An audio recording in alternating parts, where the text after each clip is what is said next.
દ્વારકામાં 56 પગથિયા અને 52 ગજની ધજાનો અર્થ એ છે કે જે દ્વારકા મંદિરના જે 56 પગથિયા છે એની 3 થી 4 માન્યતાઓ રહેલી છે.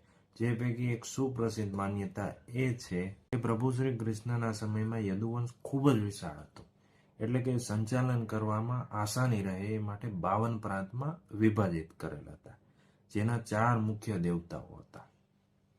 એક પ્રભુ શ્રી કૃષ્ણ પોતે, બીજા છે બલરામ, ત્રીજા છે પ્રદ્યુમ્ન જે શ્રી કૃષ્ણના પુત્ર હતા, અને ચોથા છે અનિરુદ્ધ, એ પ્રદ્યુમ્નના પુત્ર હતા. એટલે 52 પ્રાંત અને 4 દેવતાઓ મળીને 56 પગથિયાનું પ્રતીક છે. કહેવાય છે કે ગોમતી નદીમાં સ્નાન કરીને 56 પગથિયા ચડીને પ્રભુ શ્રી દ્વારકાધીશના દર્શન કરવામાં આવે ને તો આત્માનું શુદ્ધિકરણ થાય છે.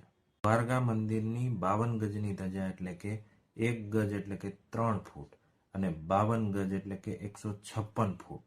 આ ધજાના દર્શન ઘણા કિલોમીટર દૂરથી કરી શકાય છે, જેમાં 12 રાશિઓ, 27 નક્ષત્રો, 10 દિશાઓ, સૂર્યચંદ્ર અને ખુદ ભગવાન શ્રી દ્વારકાધીશ પ્રભુનું પ્રતીક છે.